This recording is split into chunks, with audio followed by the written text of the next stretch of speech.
Muito boa noite, seja muito bem-vindo, seja muito bem-vinda. Muito boa noite, dona Ana, seja bem-vinda. Silvia Correia, Rosane Scarpa, Duda Lapa, seja muito bem-vinda. Grande Kellerman, vou te chamar aí, manda o convite. Cadê?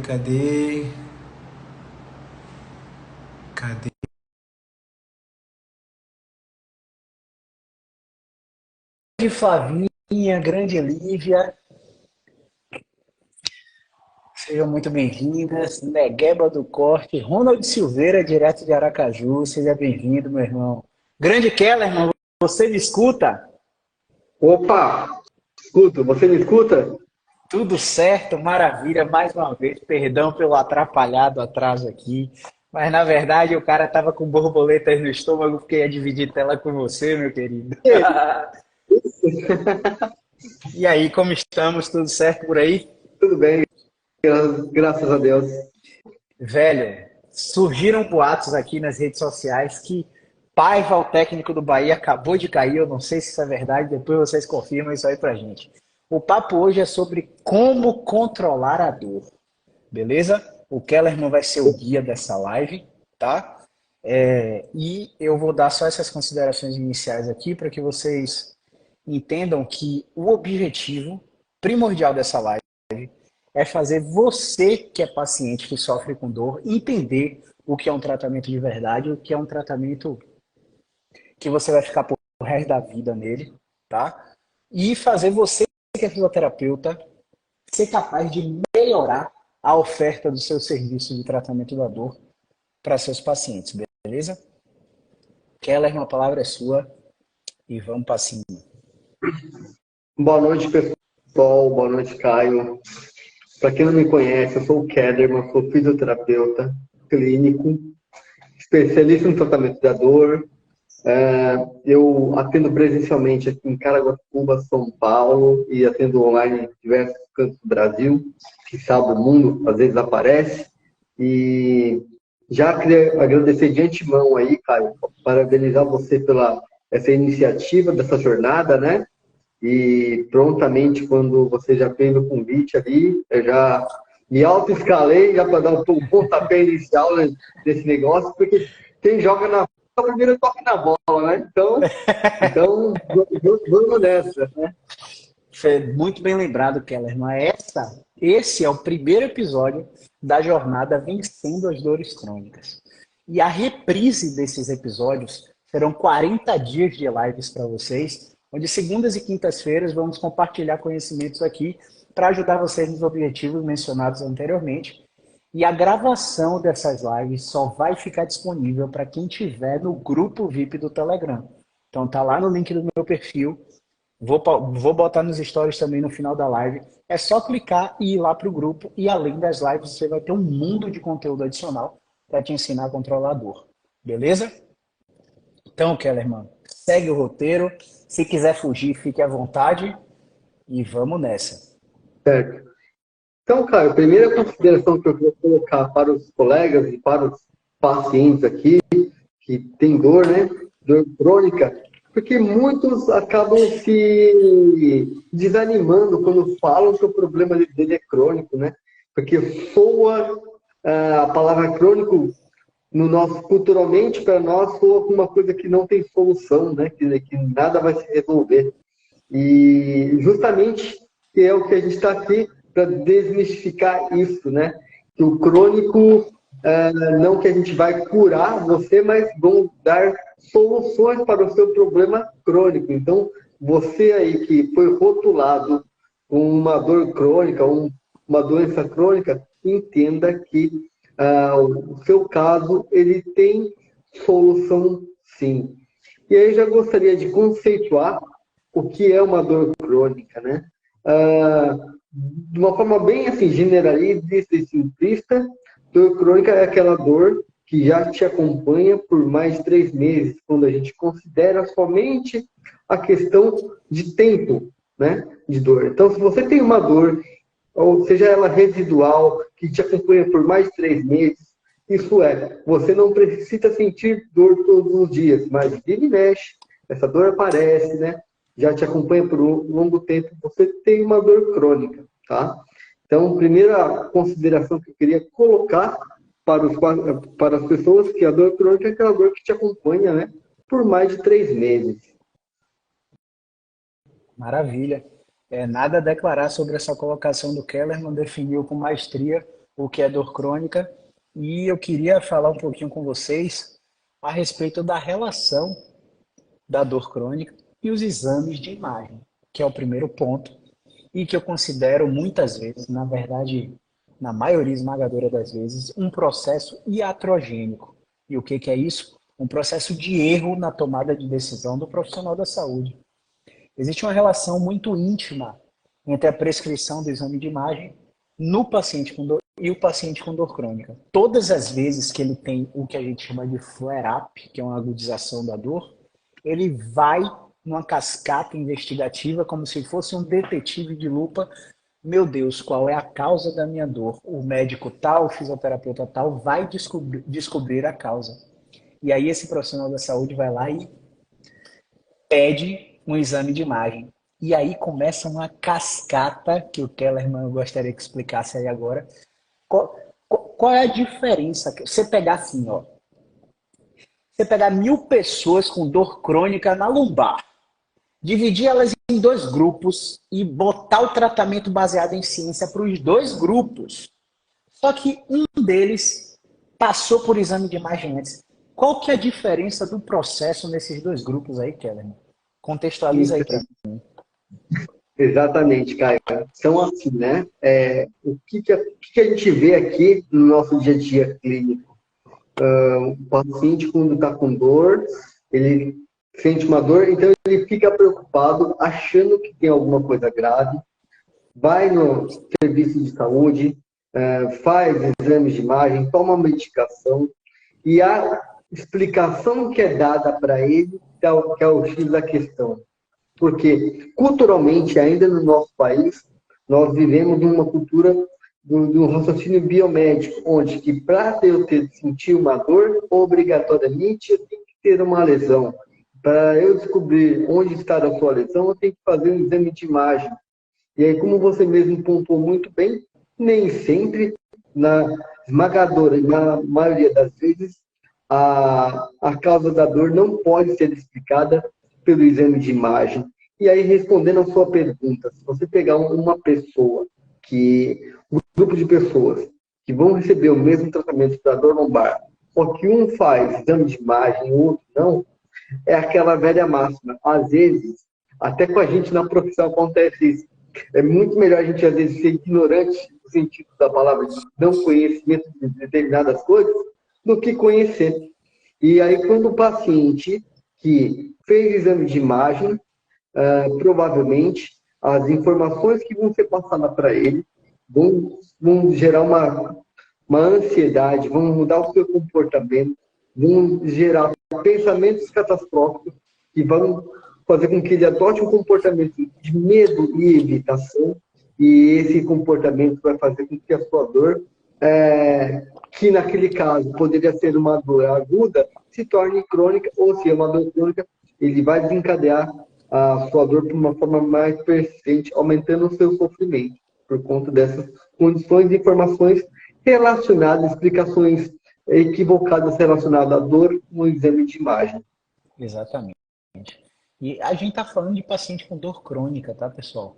A gente não está falando daquele cara, daquela vovozinha que pegou um jarro de planta na janela e teve uma fratura espontânea de corpo vertebral. A gente não está falando daquele idoso que caiu da própria altura e teve uma fratura transtrocantérica. A gente não está falando daquele atleta que jogando futebol com o tempo de recuperação ridículo que o futebol profissional imprime hoje para os... Não tem fisioterapia que dê jeito. Não estou falando desse atleta que teve uma fratura por estresse no platô, no planalto tibial. Eu estou falando de pacientes que têm dor há mais de 3 meses e que a causa da dor é indetectável. Na maioria dos casos não tem uma coisa só. Esses pacientes, e tem estudo, né? Tem estudo da Julie Fritz mostrando o caminho comum do paciente que faz o exame e do que não faz o exame. O que faz o exame gasta US$ 2.700 a mais do que o que não faz. E no final das contas, o que faz o exame demora mais de restabelecer dor e capacidade funcional. Porque o exame é um ponto de inflexão na reabilitação do paciente. E aqui eu tenho que ter muita cautela no que a gente está falando aqui, Kellerman, porque veja bem, existem pacientes que escutam uma mensagem dessa e internalizam a ideia de que esses caras incentivam a gente a não procurar médico. Esses caras incentivam a gente a não fazer exame. Aí vem aquela cultura misógina e machista de nossos, entre aspas, né, nossos pais, avós, de dizer só tem doença quem faz exame. Tal doença é inventada pela Globo. Já ouvi isso várias vezes. Não é uma cultura de não cuide da sua saúde. É uma cultura de custo-efetividade para você mesmo que é paciente. O exame piora você na maioria das condições. O exame precisa ser prescrito por um profissional que identifique quais sinais, Kellerman. Fala um pouquinho, já estou fugindo um pouquinho, né, do roteiro, mas é isso mesmo, um bate-bola. Fala um pouquinho para o pessoal quais são os sinais que eles precisam. Não, esse cara aqui precisa de um exame de imagem. Para vocês perceberem quando o Kellerman falar que a maioria de vocês que têm dor crônica não apresentam esses sinais. Beleza? A palavra é sua, meu amigo. Basicamente, Caio, para esses pacientes, eu costumo fazer praticamente 3 ou 4 perguntas no máximo. Primeiro, você teve trauma, queda ou acidente? Por quê? Para descartar a fratura. Exame de imagem. Se você teve histórico de queda ou acidente, provavelmente você vai precisar de um exame de imagem para descartar uma possível fratura. Segunda condição. Você teve febre junto com a dor?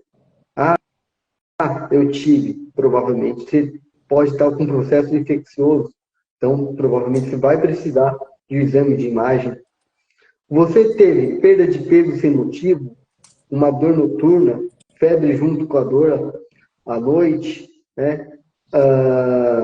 Mal-estar, náusea, perda de peso sem motivo? Tive. Então, provavelmente, você pode estar diante de um tumor, de um câncer. Então, nessas condições, quando o paciente ele afirma uma delas, provavelmente ele irá precisar de um exame de imagem. Caso contrário, o paciente fala, não, nenhuma dessas condições eu tive, eu passei, provavelmente você não irá precisar de um exame de imagem. E a gente sabe, né, Caio, que apenas de 1 a 2% no máximo dessas condições atinge os pacientes com dor crônica. Então, a probabilidade é muito baixa. Não que ela não existe, ela existe, mas é muito menor do que a gente imagina, do que a gente vê por aí no nosso dia a dia clínico, né? Exame de imagem feito a rodo, por outras questões de vieses, que a gente não vai entrar aqui em detalhes, porque não é a pauta da live ainda. Cara, eu às vezes, eu gosto de falar disso, porque há 2 meses atrás eu recebi um paciente aqui que tinha 16 sacolinhas de exame de imagem, 16 sacolinhas de ressonância. Sendo que para o pescoço tinham 3 ressonâncias no intervalo de 2 anos. E ela não sofreu trauma, queda ou acidente. A paciente chegou e assim que ela começou a contar a história, ela desembestou a chorar. E ela desembestou a chorar porque ela acreditava que ela tinha 3 hérnias de disco. Quer dizer, na imagem tá lá, né? Não estou dizendo que ela não tem. Ela tem 3 hérnias de disco no pescoço, bursite, tendinite e ruptura do manguito rotador no ombro, epicondilite no cotovelo e síndrome do túnel do carpo no punho. Detalhe, no braço é só de um lado que ela tem dor, mas as alterações de imagem estão nos 2 membros.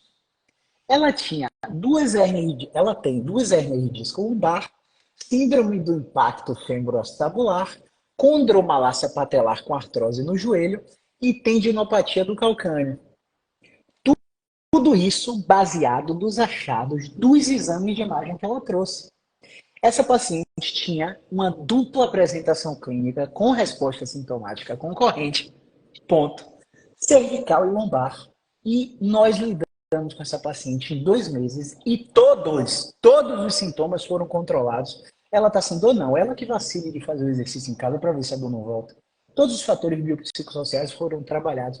Por causa de casos como a dessa paciente que eu atendi, eu gosto de falar que o exame... Falar não. Eu não estou afirmando nada aqui, tá, pessoal? Mas pense um pouquinho. Se esse exame de imagem não parece ser, só parece, tá? Não parece ser um conflito de interesses brutal de quem prescreve, do profissional prescritor, e da clínica que vai executar o exame. Você acha que isso não existe? Na Big Pharma, o cara prescreve um remédio e o laboratório tal que vende dá comissão para o prescritor. Você acha que no exame de imagem não existe isso? O negócio é que o exame de imagem não é inerte como a população pensa. A população acha que o exame de imagem não vai fazer mal, não. Faz um mal terrível. Faz um mal terrível. Então, eu gosto de levantar essa reflexão para ver, porque você assistiu do Psique? Alguns episódios. Pronto, quem assistiu do Psique? Ainda estou criando coragem para encerrar a série, porque foram 3 episódios ali que foi um soco no meu estômago, cara, para ver aquilo, sabe? Eu falei com vocês, eu chorei assistindo do Psique. Eu já tinha tido essa recomendação, inclusive por uma das mentoradas, a Flavinha, não sei se está aí, um abraço para a Flavinha. E eu não tinha assistido, eu peguei o final de semana para assistir 8 ou 9 episódios, termina a série, e ele conta a epidemia de opioides nos Estados Unidos. E no final, eu não vou contar o final porque eu quero que vocês assistam, mas enfim, é um negócio, é uma atrocidade, pô. É uma atrocidade. Então a gente tem que ter muito cuidado com o que a gente prescreve. Beleza? Então, vamos nessa, Kellerman. Flavinha Quais tá aí, ó. fatores... Flavinha tá aí. Me fala um pouquinho, Kellerman. Quais são os fatores que podem fazer com que uma dor se torne persistente? O cara desencadeou uma dor na lombar, uma dor no pescoço aí e começou ontem. Quais cuidados que ele tem que tomar para que essa parada não passe de 12 meses e se torne tudo que a gente já conhece relacionado à dor crônica? Então, o que de fato, né, Caio, faz os pacientes uma dor tornar persistente, aguda, ou uma crise, né, se tornar persistente, está muito vinculado aos nossos pensamentos, às nossas crenças, né, e nossos comportamentos. Então, a gente sabe que uma experiência de dor, ela é capaz de modificar o nosso comportamento. E o nosso comportamento, ele também está sendo influenciado pelos nossos pensamentos. Então, por exemplo, se você tem uma dor no pescoço, você vai lá na internet, busca informação, o que pode ser, e as informações basicamente que encontram na internet são mais ameaçadoras do que vão te falar coisas boas, né? Seu cérebro, ele registra aquela informação e tudo que o cérebro registra como uma informação, entendendo como uma ameaça para o teu corpo, a tua dor vai aumentar, a tua sensação de medo vai ficar mais saliente, o seu comportamento vai mudar, você vai se movimentar de uma forma diferente, vai proteger mais a região, e esse comportamento faz com que você entre num comportamento de medo e evitação. E isso vai levar você a um descondicionamento da estrutura ao qual você... Toxic, exatamente. Você evita, né, a determinados movimentos, gerando um descondicionamento e gerando incapacidade. Então, o principal fator é o que a gente fala os pensamentos catastróficos. Você é o famoso tempestade no copo d'água. Você tem uma dor, você acha que aquilo é o fim do mundo, e aí você conta com o seu vizinho fala que um amigo dele também teve, que ele teve que fazer cirurgia e nunca mais foi o mesmo. E um outro fator, Caio, que eu acho que é o mais importante de cronificação das dores, é o que a gente fala de autoeficácia, ou seja, é a capacidade que o indivíduo tem de lidar com a dor, né, para fazer uma atividade. que ele lida com isso? Tem pacientes que têm autoeficácia, ou seja, ele lida muito bem com aquilo, ele enfrenta o problema, e tem pacientes que têm uma baixa autoeficácia, ele tem dificuldade de lidar com aquilo, ele acha que ele não consegue, ele se sente inseguro, e esses perfis de paciente tendem a cronificar mais, a gastar mais nos seus tratamentos e demorar mais para resolver o seu problema de dor crônica. Beleza, maravilha. Quem tiver pergunta pode deixar nos comentários que a gente vai parar para responder, tá, pessoal? Imagina, Kellerman, dois cenários, tá? Estou com a coluninha aqui só para ficar bem didático. Imagina dois cenários.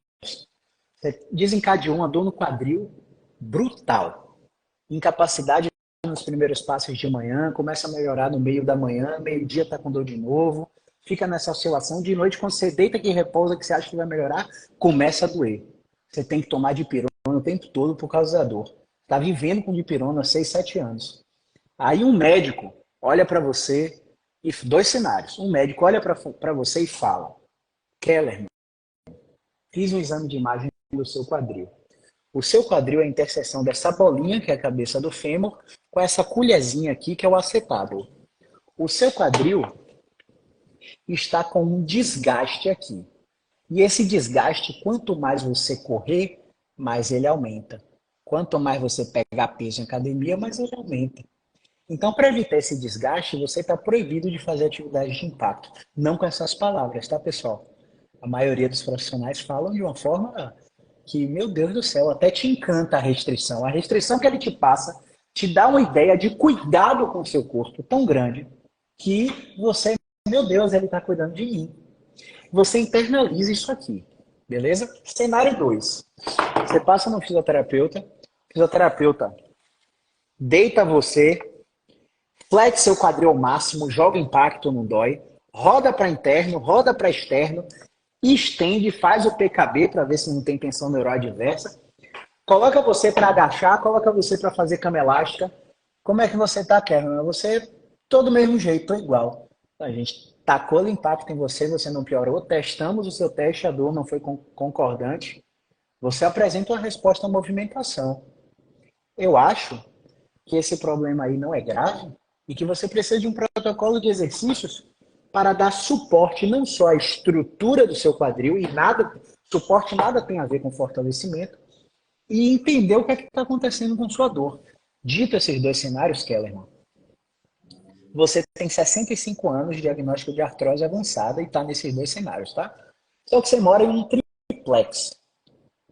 Você mora em uma casa com laje, enfim.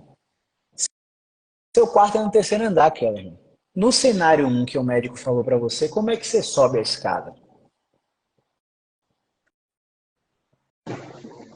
Tranquilamente. Você vai subir, nem vai lembrar da dor. Vai subir. Não, no cenário 1, Kellerman. Não me mata. Perdão. Eu entendi. Volta. No cenário 1 é o que o médico falou aqui. De subir, porque as informações que foram passadas te deixaram mais com medo de evitar, porque você não pode, porque a palavra foi dita, você não pode jogar carga, fazer impacto, né, na articulação. E subir, a gente sabe que tem ali uma determinada carga. Então, ao subir, ele vai sentir mais dor, vai sentir mais dificuldade, mais incapacidade. Desculpa pela errata aí, pessoal. Não, tranquilo. E aí, gente, como que a gente constrói esse raciocínio de que Kellerman subindo a escada teve uma experiência maior de dor? Quando o Kellerman volta para o médico nesse cenário 1, o médico reforça a crença do desgaste. Porque ele jogou o que o médico disse que não era para jogar, amplificou a experiência de dor, e ele está vendo que está desgastando mais, você vai ter que ficar de muleta agora. Você entende o impacto psicológico e social disso? Agora veja, esse raciocínio que o desgaste é gerado pela movimentação, amplificado pela movimentação, é baseado em nada. Por que baseado em nada? Porque quando a gente pega os quadris e as colunas da vida de pessoas com dor e sem dor, não há relação direta entre essas variáveis. Não dá para a gente dizer que o paciente que está com desgaste está com mais dor do que o que está sem desgaste. Porque o desgaste é natural do envelhecimento, do gesto esportivo ou da idade. entende o processo. Agora, Kellerman, como é que você vai subir a escada para o seu quarto? No cenário 2, Kellerman. Você vai subir mais tranquilamente, porque as informações que foram passadas foram de encorajamento, né, de tranquilidade, que você pode ter sua vida normal, que vai ficar tudo bem. Inclusive, Caio, vou abrir uma aspas, hoje eu atendi uma paciente com dor no quadril, inclusive, e que a profissional falou para ela proibir de fazer caminhada por conta do impacto. Caminhada poderia prejudicar a dor dela. E, pasma, foi 2 movimentos no quadril, ela saiu caminhando sem dor, e eu perguntei para ela, como é que você está? Ela falou, estou bem. Você está sentindo dor? Falou, não. O que você está fazendo agora de atividade, aqui agora? Você não está caminhando? Eu estou. E por que você... E você faz sentido eu falar para você parar de caminhar? Ela, não, porque eu só estava andando de bicicleta elétrica.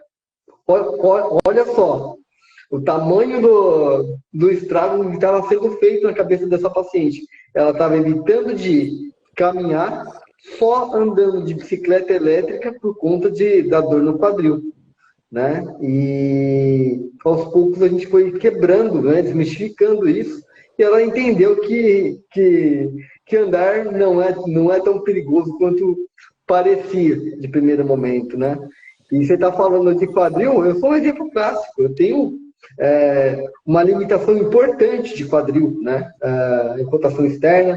E assim, não tenho dor, nunca fiz exame de imagem, nem quero fazer, porque eu tenho certeza que se eu fizer, alguma coisa vai mudar no meu comportamento, então eu acabo não tô tendo dor, não estou tendo perda de função, então sigo a vida. Mas eu percebo que tem uma limitação importante. Eu faço os exercícios de mobilidade ali, melhoro um pouquinho, mas ainda percebo que tem muita coisa para melhorar. Mas eu não fico internalizando isso, não. Vivo vida normal, sem essa preocupação por hora.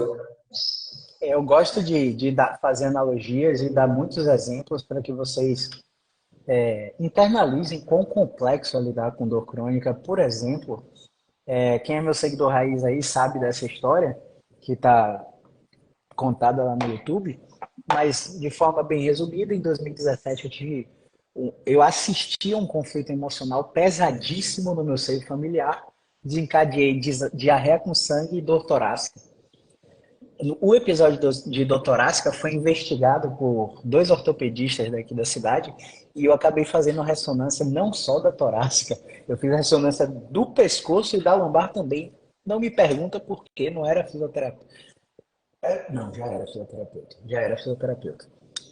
Enfim, já fiz essas 3 ressonâncias, desesperado por causa da dor, por causa do sangramento.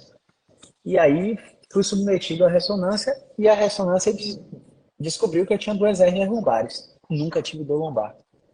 Nem quero ter. Mas a hérnia está lá. E eu descobri porque fiz exame. Agora, se a informação passada relacionada à hérnia me gerasse medo, o bicho ia pegar. Entende? Só que como o foco era dor torácica e na torácica não tinha nada, eles ficaram encucados. Aí eu fiz uma angiotomografia do abdômen eu tinha uma suspeita de supervascularização do intestino por causa dessa diarreia. Com sangue, no caso, né? E aí passei em 3 proctologistas, todos eles investigando, sem saber, mandando minhas imagens para grupo de estudo.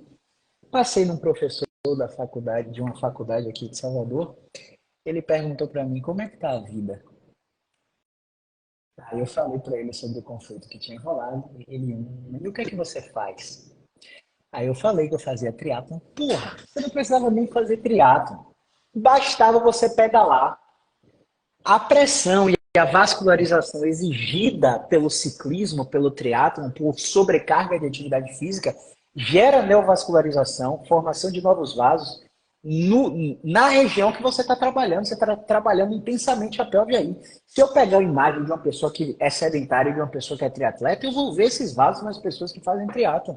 Porque é uma adaptação que o corpo sente para nutrir aquele tecido.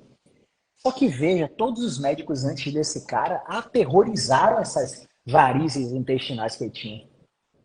E, cara, eu passei 72 horas em claro, achando que eu tinha câncer de intestino.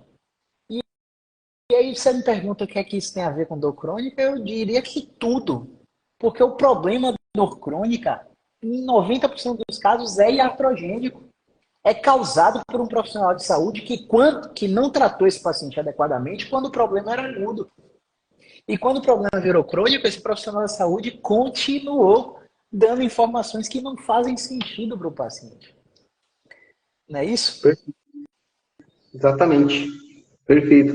E aí, Caio, aproveitando que você está falando desses outros fatores, né, que podem influenciar na dor crônica, né, a gente é bastante interessante falar sobre alguns fatores emocionais que podem perpetuar, né, na dor, interferir no comportamento. Por exemplo, a gente sabe que estresse, ansiedade, depressão são fatores que estão intimamente ligados com a dor, né? Por exemplo, a gente sabe que quando uma pessoa está passando por um momento de estresse muito grande, seja no trabalho, problemas na família, problemas financeiros, o nosso corpo ele entra numa situação de luto ou fuga, né? E aí ele tem mais carga que a gente fala de cortisol ali na sua corrente sanguínea, que é um mediador inflamatório.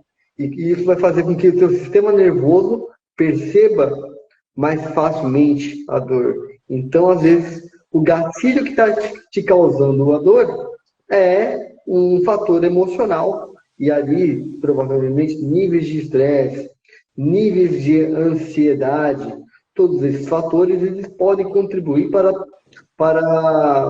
a persistência da sua dor, como também níveis de depressão. A depressão ela vai fazer com que você não se estimule tanto, né, a fazer exercício, que é a principal ferramenta hoje em dia, não farmacológica, para o tratamento da dor crônica. Exatamente. É bem falado, Kellerman. Agora, assim, só para seguir o que você colocou, às vezes o paciente, ele tem uma experiência de dor durante o exercício. Ele foi no Google e viu o que o Google faz de ruim com ele, mas ele viu o que é que o Google faz de bom também. O Google tem algumas informações positivas, dentre elas é o efeito do exercício nos pacientes com dor. E aí eles compram aquele tênisinho verde cano e vão para a praça, para a orla da cidade, para correr, para caminhar, de uma forma completamente aleatória. Eu fico com a cautela para falar isso, para não desencorajar você da atividade física, mas às vezes esse paciente, numa simples caminhada, quebra uma coisa que a gente chama de relação de capacidade e demanda. O corpo do paciente aguenta 400 ml de água. E ele vai para uma caminhada de 1 hora porque a tia dele, a avó dela, o vizinho dele, faz uma caminhada de 1 hora. Só que 1 hora para ele é 1 litro, não é 400 ml. E aí ele começa a fazer um volume de atividade que é além da sua capacidade. E isso gera citocinas inflamatórias no sistema nervoso central. E isso pode amplificar a percepção de dor. Então, não dá para ter um conhecimento baseado em neurociência e deixar o paciente solto para fazer o que ele quer relacionado à atividade física. Eu acho que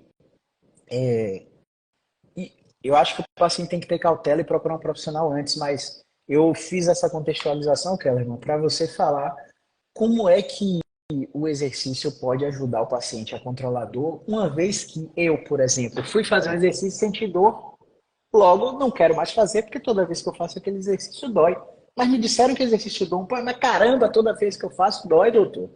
Não quero mais fazer, não tem outra coisa para fazer, não. Quero só suas agulhinhas. Eu quero só sua terapia manual, sua osteopatia, sua quiropraxia. O paciente já vem para mim perguntando quanto é osteopatia, quanto é quiropraxia. Eu dou uma pisada no freio assim tão grande quando o paciente me pergunta isso. Porque hoje, de 10 pacientes que eu atendo, um eu toco.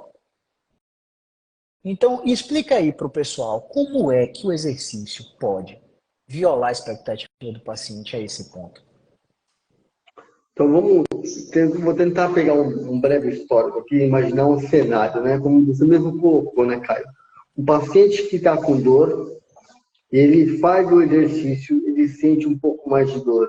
E é muito natural. Se eu não tivesse o conhecimento que eu tenho hoje, eu agiria igual ou até pior, como a grande maioria desses pacientes com dor, né? Então, por que isso acontece? Porque ainda culturalmente o paciente ele entende que se ele tem uma dor, ele tem uma lesão. E que se ele sentiu dor durante o exercício, a dor aumentou um pouco, ele começa a internalizar aquela ideia de que tem uma ferida aberta, ele está abrindo a ferida, então ele vai machucar mais. Por isso ele para o exercício. E aí, qual que é o grande lance de a gente perceber isso, né? Porque o nosso corpo ele demora um pouco para ter uma adaptação. Então é muito natural que seja você aí que está com dor, você deixou de fazer exercício por muito tempo e agora você está querendo voltar na tentativa de melhorar a sua dor, é muito natural que você vai sentir dor nos primeiros dias, porque teu corpo ele perdeu aquela capacidade que ele tinha. E quando você vai fazer exercício, é muito natural que essa dor aparece. E, na realidade, teu cérebro fala, ó, tá tão tranquilo aqui ficar paradinho, recebendo só a bolinha, vai me botar para me movimentar, cara? Faz isso comigo não. O cérebro tá querendo mandar mensagem para você falar, não, faz isso. A gente dá uma mensagem de dor aqui para você falar, ó, para. Quando, na realidade, esse processo de adaptação demora um tempo, 6 a 8 semanas, para o teu corpo começar a responder ao exercício. E a gente sabe que já é comprovado cientificamente que nós temos um mecanismo chamado analgesia induzida pelo exercício, ou seja, através do exercício, nosso cérebro começa a liberar substâncias químicas analgésicas e manda na nossa corrente sanguínea. E você libera vários hormônios ali, substâncias que vão fazer diminuir a sua percepção com relação à dor, sensação de bem-estar e até na parte de regulação emocional, né, Caio? Tem aquele estudo lá da INFLA, né? Pacientes que praticam exercício, tem a região da ínsula que é responsável pela memória e fatores emocionais ali trabalham menos quando comparado aos pacientes que não respondem bem a exercício, né? Então, tudo isso, então, o exercício sim, desde que ele seja feito de uma forma bem mais com exposição gradual, se você sente dor, por isso que é bom você procurar um profissional que possa te orientar da melhor maneira possível para você fazer a evolução, a prescrição do exercício de uma maneira correta para que você não tenha essa recidiva de mais dor, porque você pode desenvolver um pouco mais de dor após uma rotina de exercício e está tudo bem. A questão é você perceber que fiz o exercício, apareceu a dor. Como é que eu fiquei depois? Eu fiquei bem. Ok, então é válido fazer o exercício. Eu fiz o exercício. Pô, fiquei muito melhor. Não senti dor nem durante, nem depois. Ótimo. É perfeito exercício para você. Agora eu fiz o exercício. Minha dor aumentou durante e eu fiquei um pouco pior depois. Será que eu devo continuar o exercício? Eu diria, depende. Talvez nesse quesito que você ficou pior com o exercício, provavelmente você extrapolou o seu volume, você superou a sua capacidade de demanda e aí seu cérebro entrou em alerta e falou, produz dor ali porque ele precisa parar. E aí você sentiu mais dor depois. Então, por isso que é muito importante você ter profissionais capacitados para te acompanhar nesse processo da exposição, no seu retorno às suas atividades, para que você passe por esse processo de adaptação de uma forma mais tranquila. Eu fico pensando assim em fazer um bate-bola justamente nesse sentido, porque falar isso para profissionais é perfeitamente plausível, o profissional consegue entender, fica claro para ele. Mas veja, quando um paciente escuta uma coisa dessa, ele se matricula na academia da esquina, velho. E aí a gente tem que ter muita cautela para passar essas informações, como a gente está tendo agora, como eu tive, como você teve. Porque se ele desinvestar fazer atividade física de forma aleatória, ele vai sempre superar o nível de capacidade que ele tem. Ele precisa ser exposto gradativamente, não tem pra onde correr. O cara fez o exercício, como o Kellerman falou, e piorou. Cara, talvez a piora seja informação positiva para o fisioterapeuta saber o que fazer a partir dali. Às vezes o paciente piora e não quer nem ir para a sessão porque piorou. Não. Se aquela estratégia piorou, a gente tem uma informação para te dar, para adaptar o exercício à sua necessidade. Então, é totalmente diferente. Eu não encontro nem palavras para explicar isso aqui. É totalmente diferente você fazer um exercício sem supervisão, sem orientação, supervisão não é a palavra, e você fazer o exercício de forma aleatória da sua cabeça. Totalmente diferente. E qual seria, Kellerman, o efeito da terapia manual na dor crônica? Então, Qual a aplicabilidade? Como é que a gente usa esse recurso, que é útil, muito útil, mas tem sido, assim, utilizado de uma forma muito banal, mas muito banal. Utilizado no desespero do terapeuta. Não sei mais o que fazer, o tempo da sessão está acabando, deita aí que eu vou te instalar todinho. Deita aí que eu vou meter as agulhinhas, vou liberar a face, eu vou... Qual que é a aplicabilidade na nossa prática clínica, Keller? assim, em linhas gerais, a gente vê muito, né? Como você mesmo colocou, na minha prática clínica eu tenho usado cada vez menos. E é até interessante, Caio, eu vim pensando nessa semana que eu acho não, vou fazer um conteúdo explorando mais essa questão da terapia manual, dos estalidos, que é uma coisa muito corriqueira, as pessoas querem saber, e essa questão da manipulação, de quiropraxia, osteopatia, como é que funciona e tudo mais, porque isso, aos nossos olhos, como na condição de paciente, é muito atrativo. Primeiro que o paciente ele acha, né, que tem alguma coisa fora do lugar e que a terapia manual vai corrigir, vai colocar alguma coisa no lugar. E aí a dor dele vai melhorar. Primeiro pensamento que o paciente tem é isso. Ele travou da coluna, está com a dor, e aí ele acha que saiu do lugar, tem que procurar um profissional para poder pôr no lugar. E esse tipo de informação, ela é muito reforçada por ainda, eu vejo por a maioria de nós mesmos, né? Que somos terapeutas manuais, onde nós aprendemos alguns conceitos que ainda pregam ou pregavam, né? Esse tipo de coisa, que tudo de luxação vertebral, aquela coisa toda, que tinha que posicionar, alguns testes específicos que a gente utiliza para poder falar que uma perna está mais curta do que a outra, né? O quadril está mais grudado do que o outro, a posição do pé, né? E só para alongar um pouquinho, para você ter ideia, esse dia eu vi uma postagem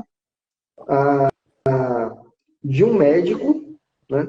De um médico falando do exame de baropodometria, que o cansaço mental dele,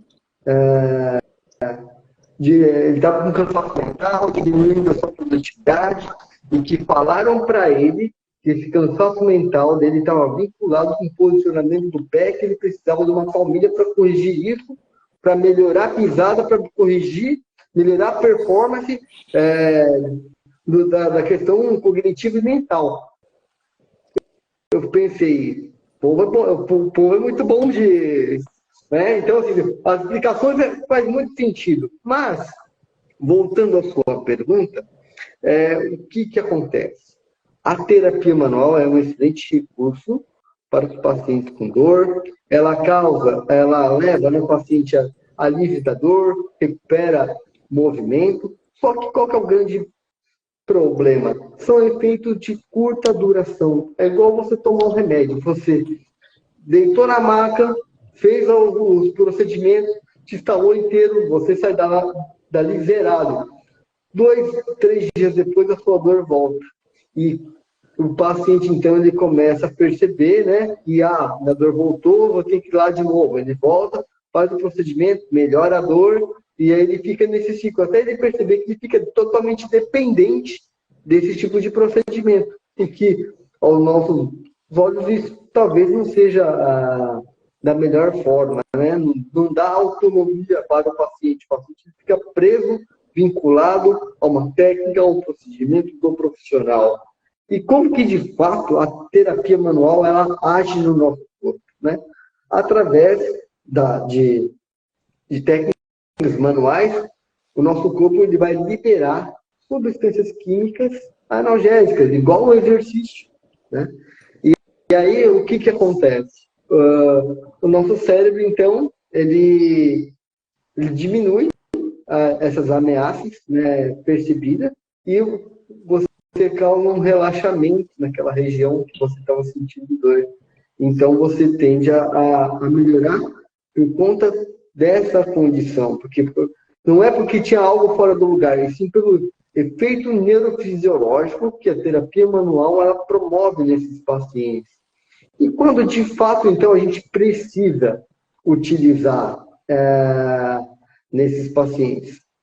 Eu, particularmente, na minha prática clínica, utilizo quando as minhas estratégias de movimento ativo com o paciente, elas falharam. O paciente, você testa os movimentos, o paciente ele vai agravando, ele vai piorando.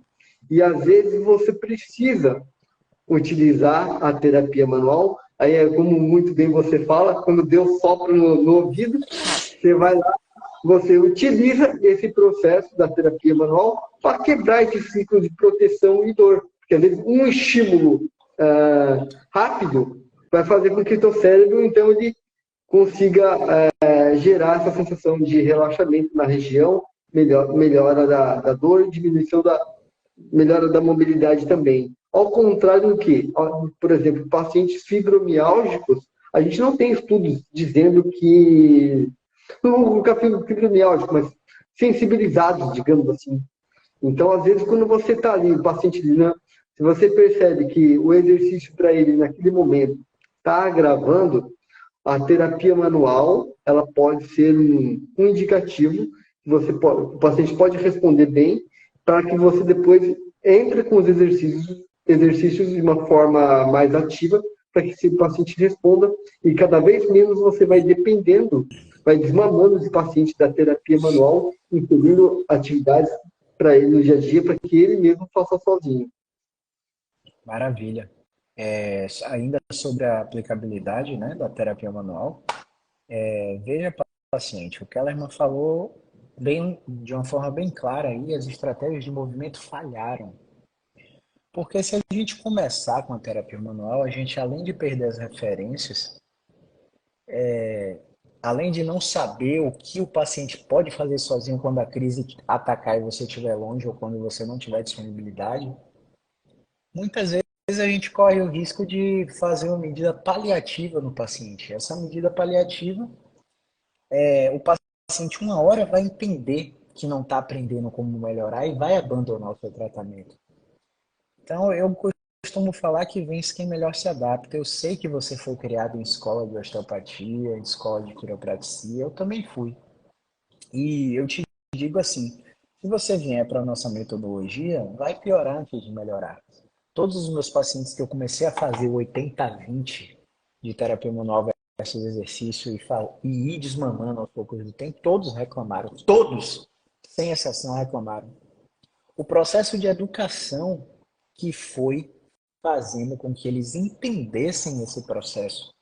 Pô, caramba, você lembra que você vinha aqui e fazia 4 sessões de osteopatia, a gente fazia terapia manual, apertava você, alisava você, instalava você, você saía super bem, na outra semana você estava aqui do mesmo jeito e não tinha nada para você fazer em casa. Quando eu viajava, Ave Maria, era um desespero total, ia para outro profissional, às vezes piorava no outro profissional. Então agora, olha só, eu nem toquei em você, você só fez isso aí, você tá melhor. Olha como tá seu agachamento, seu levantar do braço, né?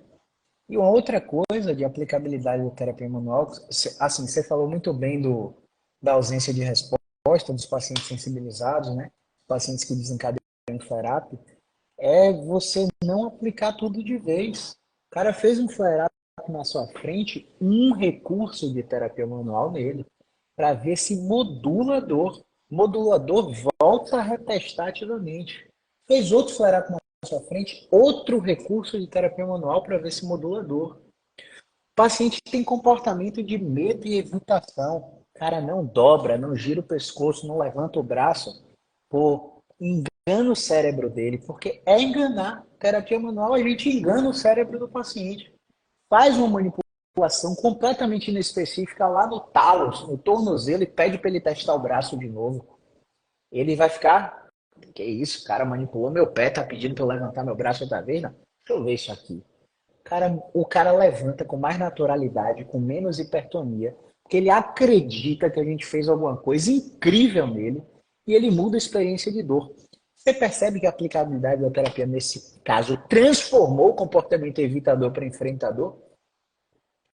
Então Perfeito. não é, cara, você trabalhar o paciente como se fosse uma linha industrial, uma indústria têxtil de fazer camisa, deita, inibe subhospital, libera diafragma, libera pessoa, manipula lombar, manipula TM, manipula C.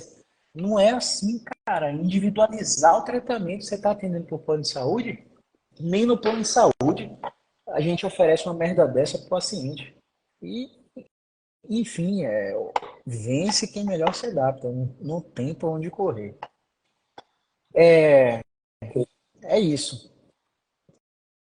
É uma onde agora, Keller? Falar um pouquinho da comunicação, né? Como que é importante a comunicação, tanto da relação terapeuta com paciente, construção de uma boa aliança terapêutica, né? Que eu acho. Hoje eu estava refletindo, Caio, antes de entrar na live, que se eu pudesse trocar todos os meus cursos que eu já fiz de técnicas na fisioterapia, e eu acho que trocaria, eu começaria a minha carreira hoje, se eu pudesse começar a minha carreira do zero, eu começaria investindo em cursos de comunicação. Embora eu ainda não me considero um bom comunicador, venho melhorando, né? Mas a gente percebe hoje que a comunicação, para qualquer área da sua vida, não é só para fisioterapia, para qualquer área que você for trabalhar, a comunicação ela é essencial, né? Para que você tenha sucesso em qualquer coisa que você for fazer. E falando da comunicação para paciente, primeira coisa, queria destacar alguns pontos que muita gente talvez não faça, né? Que é o processo de escuta ativa, né? A gente já vê aí que tem vários estudos dizendo que o profissional da saúde ele interrompe o paciente, se não me engano, em média de 11 segundos, a cada 11 segundos, numa conversa com o paciente, esse profissional ele interrompe o paciente não consegue contar a sua história. E quando a gente passa, por exemplo, imagina um cenário de atendimentos por plano de saúde, a gente vê muito disso. O médico recebe o paciente na sala, pergunta o que tem, já está com a receita pronta e tchau, nem pergunta o nome do paciente, o paciente volta daqui a 3 meses, o paciente não se sente escutado, não se sente...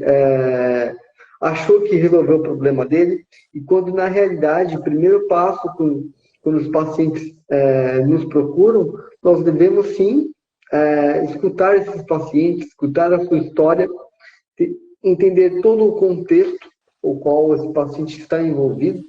E um detalhe muito interessante, né, nessa escutativa, fazer o espelhamento também, para você observar as expressões faciais do paciente, remover até objetos próximos ali que estão colocados, né, entre o terapeuta e o paciente. Então, você se sentir, o paciente tem que se sentir que você está próximo dele, está com ele, e quando o paciente então, começa a contar a história, eu falo da maneira como eu faço, eu escuto a história do paciente com uma folha em branco em mão, porque eu não sei o que vai acontecer. E ali eu vou registrando algumas palavras que ele falou, e depois, no final da conversa, a gente então faz um breve resumo da história que o paciente contou com a narrativa dele. E quando o paciente, quando a gente faz esse exercício, o paciente ele se sente escutado por alguém, acho que entendeu o meu problema. E a partir dali que o paciente percebe que ele foi escutado, a aliança terapêutica ela se fortalece. E isso é fundamental para que a gente tenha sucesso em qualquer tipo de tratamento que a gente ofereça para esses pacientes. Porque a partir do momento que eu construir uma boa aliança terapêutica, tudo que eu for propor para o meu paciente, em comum acordo com ele, ele vai ter muito mais fácil de aderência às minhas intervenções do que achar, isso eu não quero, isso eu não gosto. Então, é uma relação de confiança que a gente tem que construir aos poucos, né, com esses pacientes. Maravilha. Kellerman, você consegue responder essa aí da Sandra Sampaio? O que O você que acha da acha? aplicação de lidocaína no local da dor? Sandra, se for uma dor crônica, se a gente colocar, né, de forma geral assim, uma dor crônica, provavelmente, se você tem uma dor no ombro, por exemplo, já há mais de 8 meses, você colocar lidocaína no local da dor, provavelmente você vai ter um efeito muito curto, né? E talvez não tenha nem efeito. Por quê? Porque uma dor crônica, quando ela passa por mais de 3 meses, acontece uma alteração na informação do seu cérebro e não no local onde dói. Então, quanto mais tempo você passa com dor, menor a probabilidade do local onde dói estar envolvido com sua dor. Então, você provavelmente não tem uma lesão tecidual, o tecido ali ele já cicatrizou e essa dor que está ali no seu ombro provavelmente vem uma informação do seu cérebro. E esse processamento que a gente precisa melhorar, né? Então, provavelmente, essas aplicações locais provavelmente não vai ser, tem uma grande probabilidade de não ter sucesso no tratamento. Assim como lidocaína, a gente vê vários casos de osteoartrose, de aplicação de ácido hialurônico e tudo mais, né? Então, assim, perceba assim, não é que eu sou contra a aplicação. Você pode até aplicar, porém tem que ser sempre associado com outras intervenções. Não acho que uma única intervenção vai resolver o seu problema. E se é uma intervenção local, provavelmente eu acredito que se tratando de uma dor crônica, provavelmente está muito associado ao insucesso nesse tipo de tratamento. O que você acha, Caio? Rapaz, se Sandra conseguir ser um pouco mais específica, para quê, por quê, lidocaína, em que casos, a gente consegue ajudar muito, mas é o que o Kellerman falou aí, na minha opinião, né? A dor crônica tem por definição ser uma experiência, que pode ser sensorial ou emocional associado à lesão real ou potencial. Na lesão real, legal usar para que você mascare o sintoma e exponha gradativamente o paciente. Na lesão potencial, o drive é mais central e cognitivo e qualquer tipo de intervenção estrutural parece não ter muita relevância para esse tipo de paciente. Então, se fosse minha mãe, eu escolheria uma outra estratégia. Eu estou fazendo uma rápida pesquisa aqui. Dor na Oi? coluna e região lombar. Eu acredito, Sandra, que tem outras intervenções mais eficientes do que essa. Ó, o nosso querido Leonardo Ávila nos agraciou uma enciclopédia de 40 mil gerações sobre o tratamento farmacológico para as dores crônicas. O Léo, que por um momento foi professor de uma pós-graduação em dor, de uma das mais patenteadas do país, e ele mostrou por A mais B as intervenções com analgésicos simples, anti-inflamatórios não esteroidais, antidepressivos, opioides somente se o benefício superar o risco, assim como os guidelines da NICE, assim como os guidelines do NHS, né, do NHS britânico. Então, não há recomendação internacional para o uso de lidocaína nesses casos. Dor crônica na coluna lombar precisa ter educação em dor, junto com prescrição de exercício em exposição gradativa, junto com terapia cognitivo-comportamental, talvez esse tipo de intervenção medicamentosa, em pouquíssimos casos. Qualquer coisa diferente disso foge completamente da linha científica. Então, não é muito sobre o que a gente pensa, sabe? É sobre o que as evidências têm mostrado. Agora, é claro, porra, tentei todas as intervenções baseadas em ciência e não melhorei, eu vou tentar até reiki, mano, até barra de...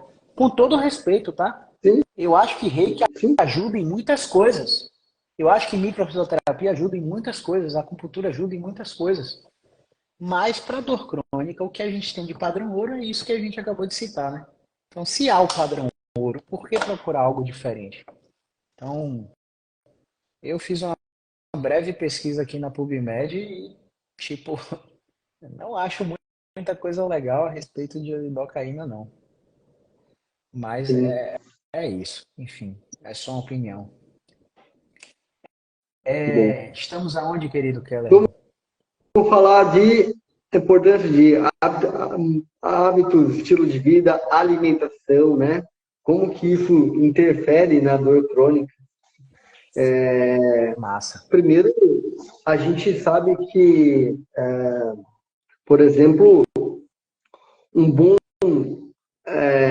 hábito de hidratação é fundamental para a nossa vida. E a gente sabe que tomar água é importante para a preservação ali também, a nutrição dos discos, né, intervertebrais, quando a gente está falando de coluna especificamente, mas o consumo de água, ele é importante sim, para que você tenha menos dor, né? Porque existe uma relação, né, Caio, ali do teu rim com a coluna lombar, por exemplo.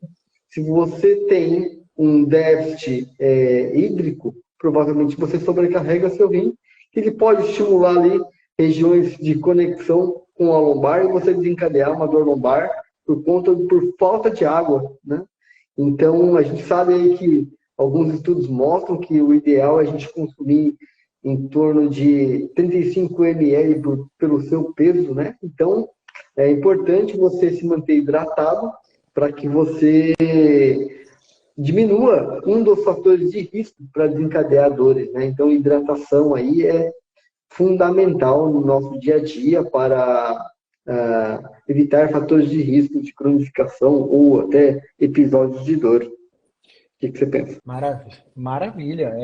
Eu acredito que, assim, a gente não tem alguma evidências fortes sobre isso, não, mas se o sistema nervoso tem que se preocupar com o controlador, por que dá mais trabalho a ele para lidar com o processo de desidratação? A gente poderia ter várias explicações baseadas em mecanismos, em fisiologia, para poder te justificar por que a gente acredita nisso. Mas a verdade é que a maioria dos pacientes, a maioria das pessoas, eles não são nem capazes de controlar a quantidade de água que bebem. Se você pegar aí 35 vezes por quilo de peso, aí você pesando 80 quilos, 70 quilos, não. Bota um foguetinho aí nos comentários, tem pessoas na live ao vivo aí. Bota um foguetinho nos comentários quem controla a exata quantidade de água por dia e se controla há quanto tempo faz isso. Coloca aí, porque aqui, ó, tem 1 litro de água aqui. Eu bebo 1 litro quando eu acordo, eu bebo 1 litro no consultório, eu bebo 1 litro quando eu vou dormir, eu bato 3 litros, às vezes bato mais. E assim, a gente não vai perceber a mudança da noite para o dia. Agora, o grande lance é que seu corpo vem lidando com menos água do que deve. Há quanto tempo? E isso gera para o seu corpo parece que você está no deserto. Aí você bebe um pouquinho de água, o que é que ele faz? Retém você. Aí, tô retida. Vou parar de beber água porque estou retida. Você está retida justamente porque não bebe água. Porque o seu corpo já entendeu que você vai dar água em escassez para ele. Por isso ele não desencadeia o reflexo para você urinar.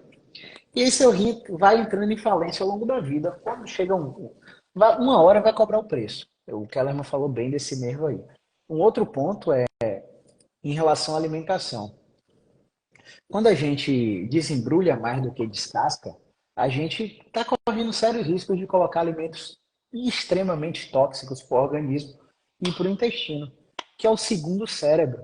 Então ninguém aqui é nutricionista, mas a gente tem que ter essa noção básica para fazer pelo menos um inquérito alimentar simples com os pacientes com dor crônica.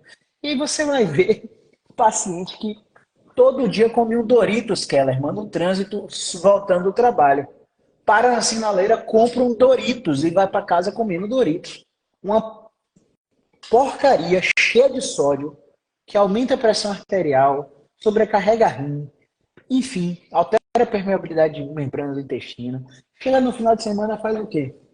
Pizza, cerveja, perde noite. E o intestino está ali, lidando com isso há quanto tempo? E você acha que a alimentação não tem a ver com a dor? Quantos pacientes aqui eu já mandei para Léo? Léo controlou a ingesta de leite e do nada a dor desapareceu. Do nada a dor diminuiu. Por quê? Porque a alimentação interfere completamente nisso. Então a gente precisa se ligar nesses pontos também, porque são fatores de risco. Beleza? Exatamente. Exatamente. Para vocês perceberem, pessoal, que dor não é só lesão, tem outros fatores que influenciam que às vezes o paciente não tem nem ideia. Fala, mas jura que isso causa dor? Pois é esse comportamento. Eu atendi uma paciente semana passada que ela tem uma dor generalizada crônica, né? E quando eu perguntei da alimentação, ela falou, como tudo errado, tem dia que eu não almoço e aí e ali você, né, fica, né, você orienta, mas você fala, cara, vai ser difícil te ajudar só com exercício se você manter esse comportamento, né? É muito difícil, né? Então eu vejo por mim, né, Caio? Assim, para quem não sabe, há uns 2 anos atrás eu passei por uma crise eu estava entrando para um quadro de pré-diabetes e eu não sentia absolutamente nada, né? Na época, ali no começo da pandemia, eu fazia pouco exercício e me alimentava mal, só que eu não achava que eu me alimentava mal, que eu comia pouca quantidade. E aí, quando eu passei na médica, no exame de rotina, né, ela me orientou, falou, ó, procura uma nutricionista, porque se você não se cuidar agora, daqui a alguns anos, você vai entrar para um quadro de diabetes. E aí eu me assustei. E aí eu fui procurar uma profissional, que aí eu poderia ir muito bem pelo meu plano de saúde, e não menosprezando o profissional que atende plano de saúde. Mas eu fui procurar uma profissional que era especializada nesse tipo de demanda que eu precisava. Então, Sim. eu tive que pagar a parte, o tratamento, para poder entender como que funcionava esse processo. A partir do momento o qual eu comecei a passar com a nutricionista, né, ela me avaliou, fez todo o planejamento para mim, eu comprei a ideia do tratamento porque o meu comportamento ele é muito vinculado à questão financeira. Falei, pô, estou pagando um valor relativamente alto numa consulta para não fazer o que tem que ser feito. Porque se eu ficasse pelo meu plano de saúde, eu ia enrolar no plano de tratamento, não deu certo, eu ia pegar uma outra guia e um outro profissional e ia ficar rodando e o problema não ia ser resolvido. A partir do momento que eu tomei essa decisão, falei, não, eu preciso fazer isso para melhorar, ela me puxou a orelha, igual o Caio puxa a orelha da gente em algumas condições lá do grupo, né? E eu comprei a ideia. Cara, eu fiz um tratamento com ela mais ou menos um ano e meio. Em 6 meses, eu enxuguei 10 quilos. E olha que eu não sou uma pessoa obesa. Teve uma das consultas que ela falou assim, Kellerman, você sabe o que é você eliminar 3 potes de margarina de gordura? Você perdeu 1,5 kg de gordura. Você tem noção do que é isso? O quanto que teu corpo se desinflamou? E aí ela foi embora, né? E aí a gente não teve mais a consulta, mas graças a Deus eu ainda consigo manter a parte da dieta que ela me passou, né? E me adaptei muito bem. Não foi fácil, porque tem várias questões de família que come tudo errado, e também influências, né, de Ambiente. colegas, de sair de final de semana, o ambiente. E eu fui resiliente com tudo isso. Hoje eu dou umas escapadas, mas eu estou consciente de como que eu posso voltar. E está tudo bem. Sim. E aí, inclusive, eu passei na médica no mês passado, no começo do mês, e pasme, meus exames de sangue tá melhor do que da primeira vez. Eu fiquei impressionado. Colesterol baixo, triglicéridos baixos, glicemia controlada. Eu falei, rapaz. E aí, claro, que eu também, né, atrelado a isso, eu também comecei a fazer exercício físico com um profissional personal. Então, ali, isso tudo me ajudou. Me custou não, foi um investimento que eu me permiti fazer, porque eu falei, é minha saúde em primeiro lugar, eu tenho que fazer isso. Então, às vezes, por que eu falo isso, Caio? Porque muitas vezes o paciente com dor, ele fica na dúvida, será que nossa, vou gastar esse dinheiro para fazer esse tratamento, será que eu vou conseguir, eu vou conseguir pagar, será que vale a pena ou não? Então, assim, invista na sua saúde. Essa é a virada do jogo. Você tem que investir na sua saúde. Você não tem que ver isso como gasto. É um investimento para que você consiga trabalhar mais, trazer mais sustento para a sua família. Você vai diminuir risco de ficar doente. Então, porque você está sendo acompanhado por bons profissionais que podem resolver o seu problema. A dúvida não é se o nosso tratamento funciona. A dúvida é se você é capaz de se comprometer consigo mesmo e executar o que a gente pede para você fazer. E Exato. o preço é um marcador de comprometimento. Então, se a gente viesse aqui, sentasse na minha frente, contasse a sua história por R$ 50 e eu passasse uma tarefa de casa para ele fazer 5 vezes no dia por 72 horas, você acha que ele ia fazer? Agora, se o cara cobra R$ 350 e te pede, ó, é essa coisa ridícula aí que você tem que fazer em casa, é só 3 vezes por dia. Meu irmão, o paciente manda a vida para mim executando. Claro que não é só por causa disso, mas eu acredito. Gente, eu não gosto de expor isso aqui não, mas eu vou falar só para fazer uma analogia. Todas as semanas eu tenho uma cota de paciente gratuito. Porque eu acredito muito que a gente precisa devolver para o mundo o que o mundo deu para a gente. Isso se vai em forma de doação na sua organização financeira, e isso pode vir em forma de doação do seu conhecimento. Tanto faz como você escolhe. O negócio aqui para desbloquear a abundância em sua vida, você precisa doar.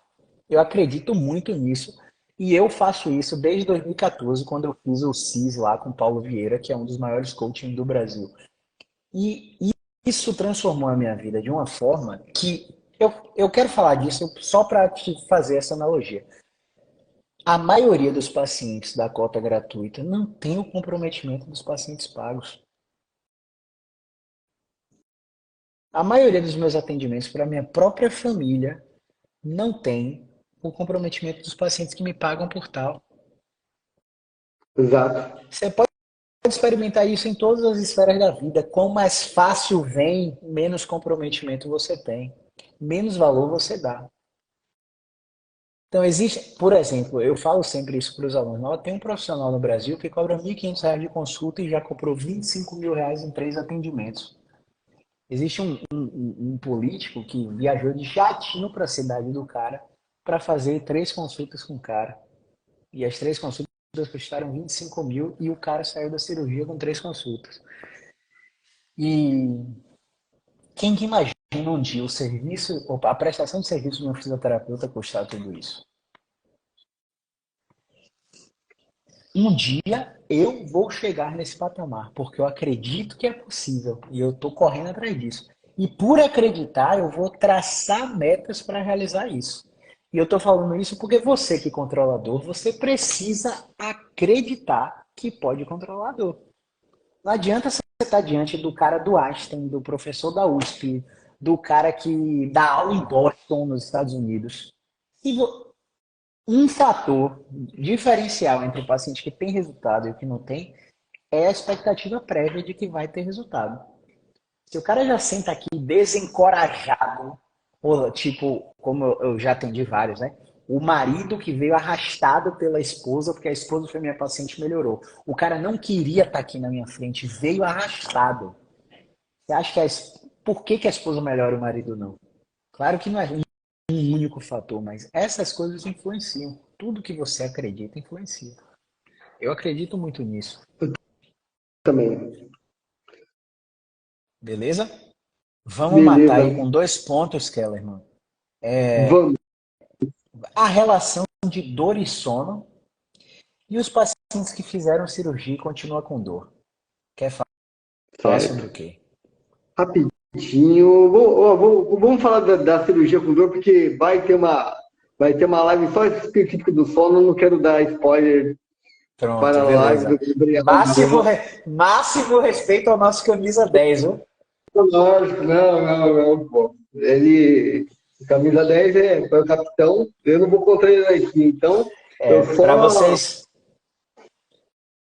vocês ficarem ligados, dentro desses 40 dias que a gente vai propagar esse conteúdo aqui, a gente vai ter uma aula só sobre sono. A programação está aqui no feed, tá, pessoal? É só você dar uma olhada. A programação está lá no Telegram. Só clicar no link do perfil. Kellerman, tive uma crise de dor na cervical, na lombar. Tratei com fisioterapia, não melhorei. Fui para cirurgia. Fiz a cirurgia achando que ia resolver meu problema, porque ia tirar a tal da hérnia. Kellerman, eu fiquei 3 semanas sem dor. Depois a dor voltou como se eu nunca tivesse operado. Por que eu ainda sinto dor? Pois é, vamos lá. Mais uma vez, porque existem alguns critérios, né, para indicação cirúrgica. E o que a gente vê na maioria esmagadora das vezes é que as cirurgias, elas são muito mal eletivas, são muito mal indicadas, né? E por quê? Quando a gente fala de dor crônica, como eu falei lá na pergunta da Sandra, que a dor crônica está muito vinculada mais a uma falha no processamento da informação do seu cérebro do que realmente colocar onde dói. E quando a gente fica focado somente na estrutura onde dói, em paciente com dor crônica, aumenta a probabilidade de insucesso. Então, como que eu imagino, né, esse cenário?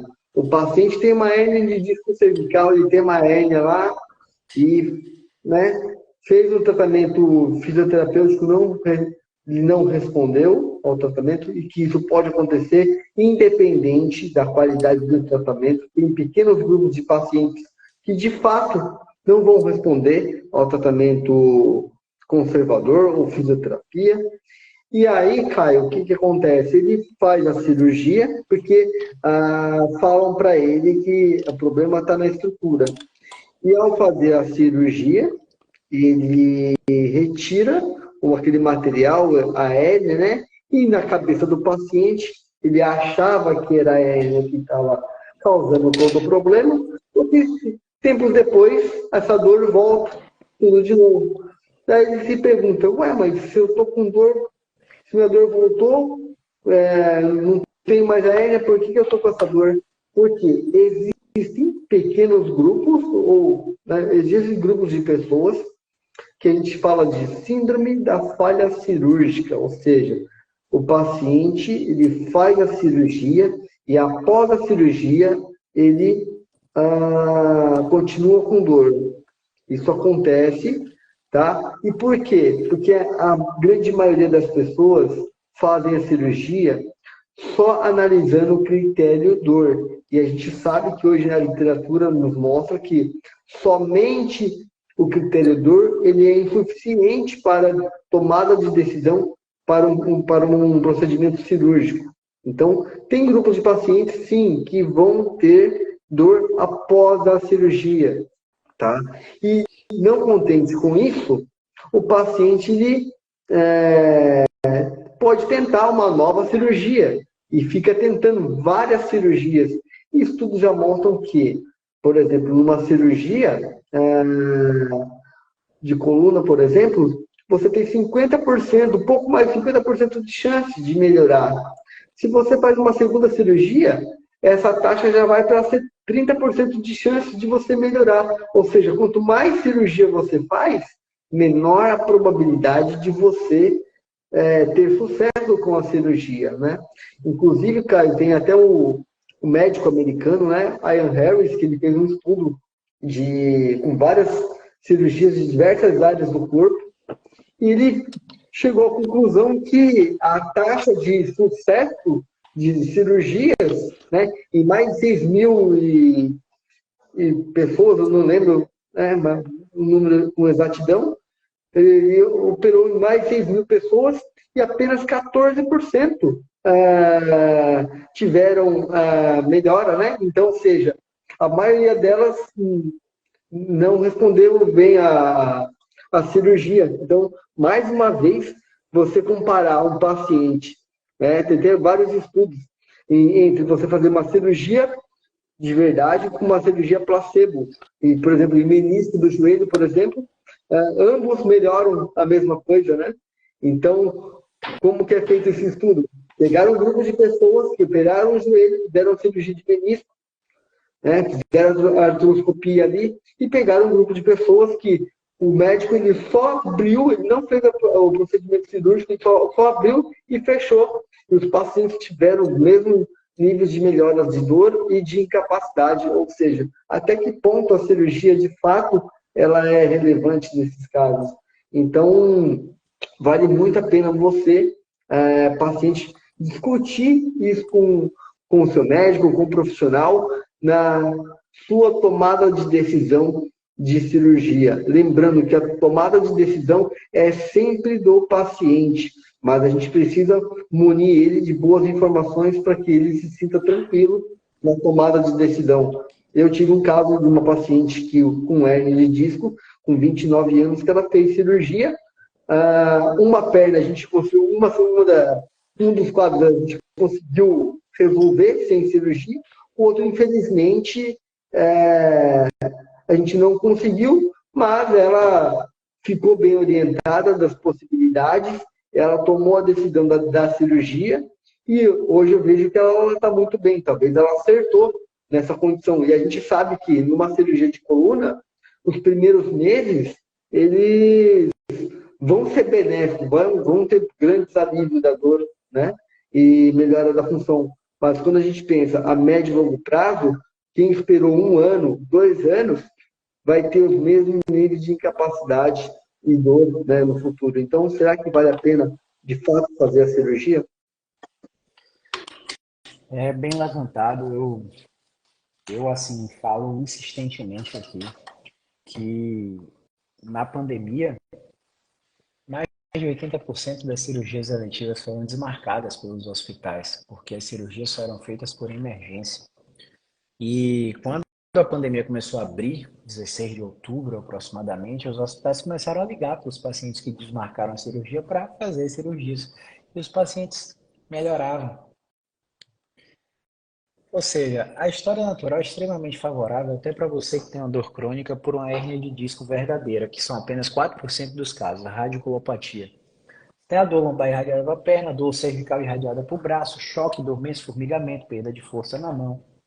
Se você esperar a mãe natureza agir, recebendo informações adequadas de encorajamento, sendo ensinado sobre as posições de alívio do seu sintoma, sobre como lidar com a incapacidade, como lidar com a disfunção de descarga, porque você não joga o peso na perna, você não usa o braço, a mãe natureza trata de resolver seu problema em 1 ano.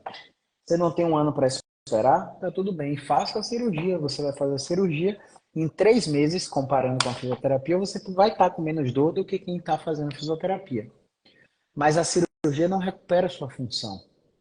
quando a gente pergunta para os pacientes se eles preferem ficar com dor e voltar, ou ficar com dor e voltar a carregar o neto no colo, ou ficar sem dor e não recuperar a habilidade de carregar o neto no colo, eles, é só um exemplo, tá, pessoal? Pode ser várias outras situações. O paciente escolhe a função. Porque, cara, incapacidade é uma coisa que eu não desejo para você. Você pode ter uma dor excruciante aí, uma neuralgia do trigêmeo, se você estiver mastigando e comendo, você tá bem. Agora, se você tiver uma dor facial simples, que impeça a sua mastigação, e você se olha no espelho e você esteja cada vez mais magro, cada vez mais desnutrido, com imunodeficiência, com imunodeficiência o quê? Com a imunidade sendo derrubada, pegando resfriado o tempo todo, do nada pega uma infecção. Tudo isso porque a função mastigatória não foi devolvida. Porque você focou na doença. Você foi médico e dentista e não foi no fisioterapeuta. Então, assim, dor e incapacidade, elas podem andar juntos e ter relação, e elas podem andar separadas, não tendo relação nenhuma. Às vezes o paciente recupera a capacidade funcional completamente e ainda tem dor. E aí, o que é que faz? Rastreio biopsicossocial. O paciente omite muita informação da gente. Muita. Como assim, Caio? Porra, o paciente omite que está brigando com o marido todos os dias, com a esposa todos os dias. O paciente omite que descobriu uma traição recente. O paciente omite que o filho está roubando ele para comprar drogas. Você entende? Então, claro que são coisas que você não fala para qualquer pessoa, mas você tem que entender que esses fatores te mantêm em estado de alerta o tempo todo, privam seu sono o tempo todo. E na live de sono você vai entender porque sono é bom para tudo. E se você não tiver sono, você é praticamente um zumbi ambulante. Beleza? Maravilha. Considerações finais aí, Pedro. O Pô, que é que meu você irmão, tem para dizer para pacientes e para fisioterapeutas? Duas mensagens, uma para cada um. vamos lá. Caro paciente que está com dor crônica, sofrendo aí, primeiramente, quero que você saiba que eu compartilho e entendo da sua dor. Sei o quanto é sofrido para você, né? Não conseguir brincar com seu filho no chão, não pegar o seu filho no colo. E por mais que seja crônico a sua dor, que você acha que já tentou de tudo e não resolveu, você que está desanimado, entenda que o seu caso ele tem solução. Você precisa aprender a ter o controle da dor. E como que você consegue ter acesso a esse controle? Buscando por bons profissionais que entendam da dor, que escutam e validam os seus sentimentos e que te apontam um caminho, te mostram um GPS de como você pode controlar a sua dor para que você resgate a qualidade de vida da maneira que você sempre deseja. Então, não desista de você, porque nós fisioterapeutas jamais vamos desistir dos pacientes. E para você, Com certeza. caro colega, considerar alguma coisa, Caio? Rapaz, assim, nada para considerar. Você fala sempre muito bem. Grande Jesuína, seja muito bem-vinda. Colega Gê, da Pós-Indor. maravilhosa. Fala aí. Para colegas profissionais, a minha mensagem para vocês aqui: escutem seus pacientes. Escutem. Eu acho que é a mensagem principal. Assim. Faça o exercício de falar menos, escutar mais.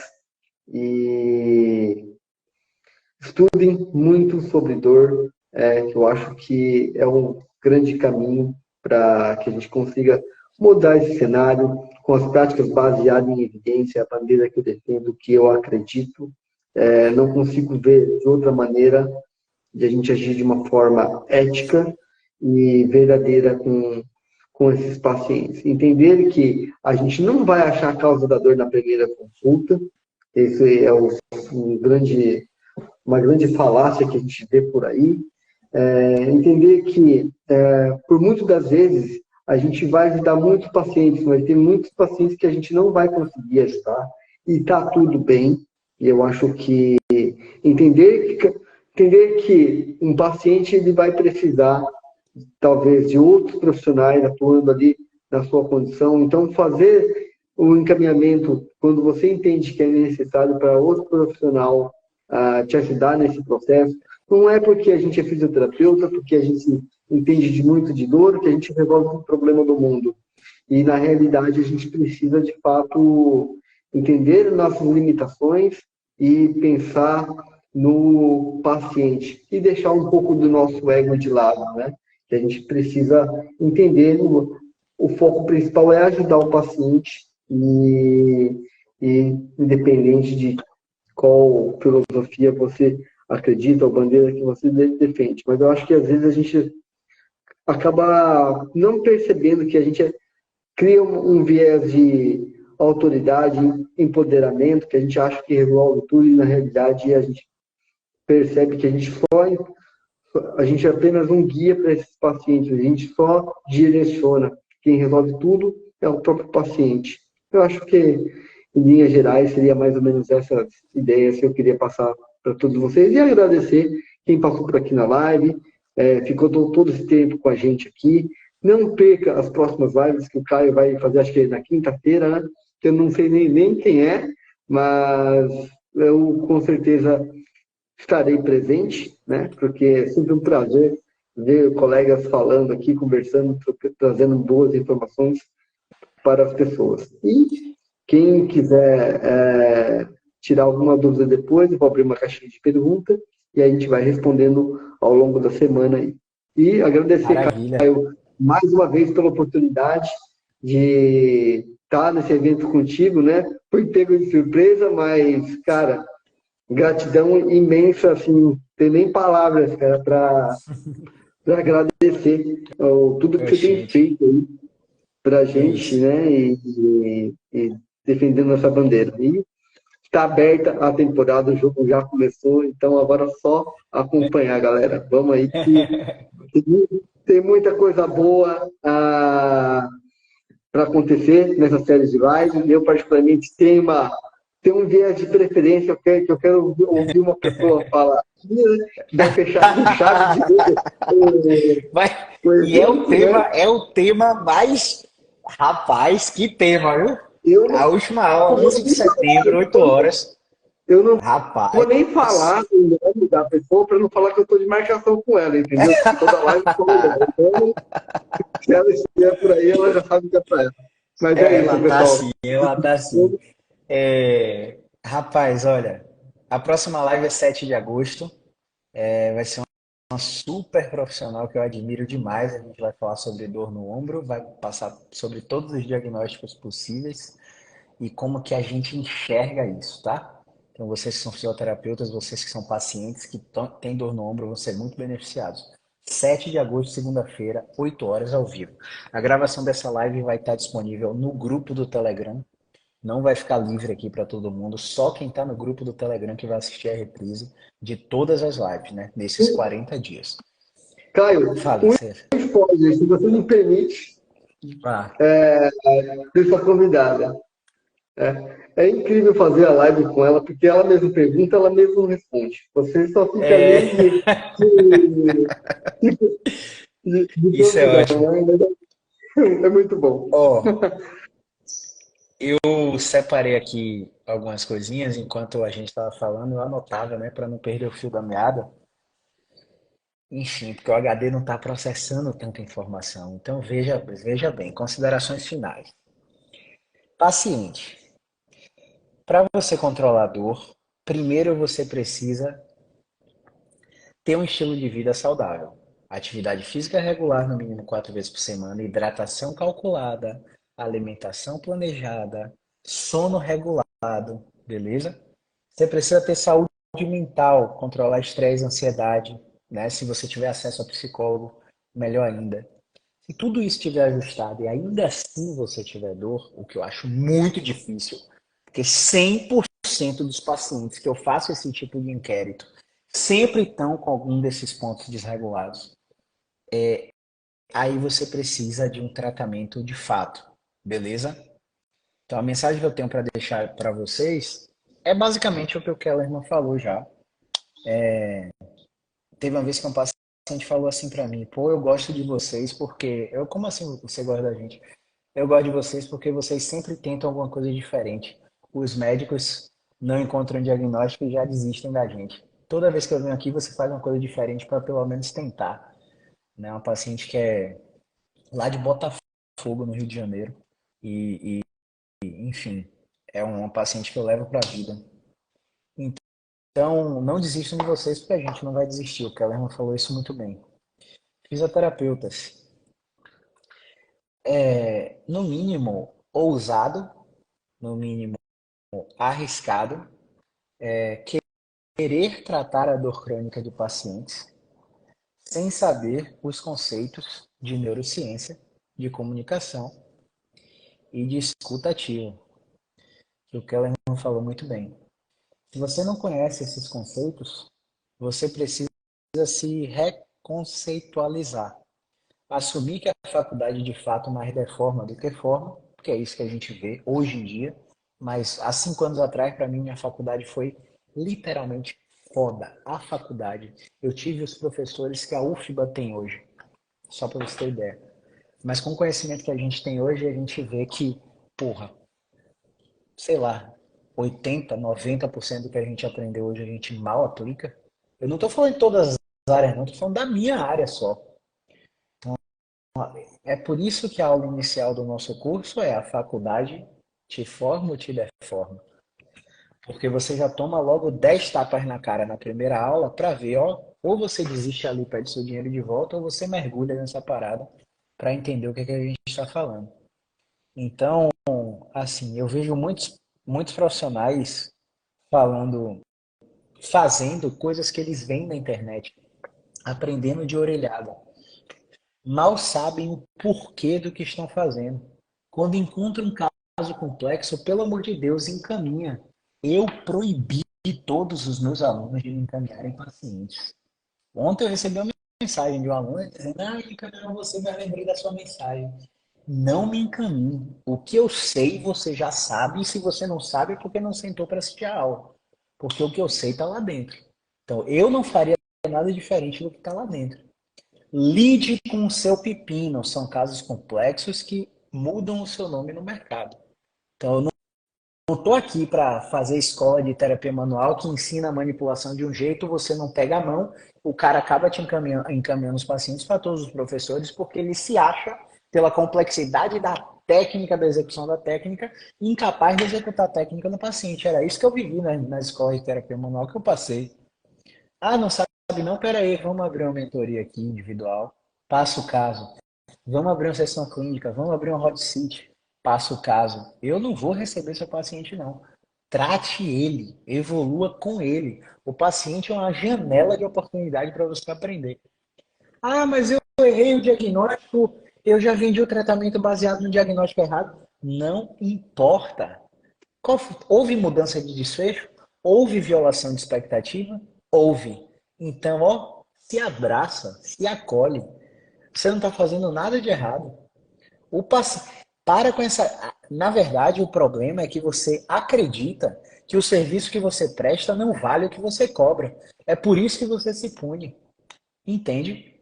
Então, quando você parar com essa crença sobre grana, você vai cobrar com naturalidade. Porque quando eu cobro um plano de tratamento, por exemplo, o paciente saiu daqui hoje, fechou um plano de tratamento de R$ 3.500. Quando ele saiu pelaquela porta ali, eu sei que a minha consulta já valeu aqueles 3.500. Eu vou fazer mais sessões com ele, eu vou fazer. Mas na minha cabeça, a minha consulta já valeu aquilo. Eu vou acompanhar aquele paciente ali, ó. Vou acompanhar, revisitar o que ele está fazendo em casa e por aí vai. Agora, se eu acredito que eu cobrei demais pelo serviço que eu presto, qualquer erro que eu tenha passado, porque eu vou errar. Todos os dias eu erro aqui. E é porque eu invisto nos meus erros que eu evoluo. Faz sentido? Total. Então, se eu achar que o meu serviço não vale o que eu cobro, aí eu não entendi nada do processo. Pode entregar o diabo do diploma. beleza? Então, mas é isso. Vai ter caixinha de perguntas nos meus stories e no stories do Kellerman.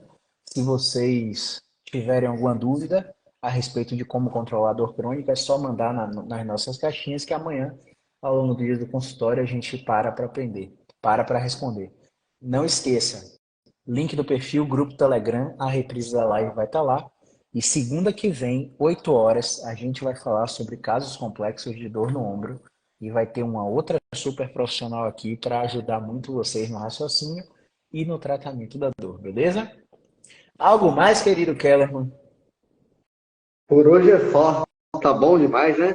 Falamos demais. Maravilha. Agradecer mais uma vez a você aí, meu irmão, que suas palavras são sempre. Me sinto sempre lisonjeado, mas eu falo para vocês sempre, sempre que eu posso, né? Vocês que dão significado a tudo que eu faço. Então, quem tem que agradecer a vocês sou eu, tá? Mais uma vez, obrigado pela participação. Tamo junto. É nós que voa. Movimento é vida. Boa. Um abraço, pessoal. Até mais, Valeu, gente. Obrigado. pessoal.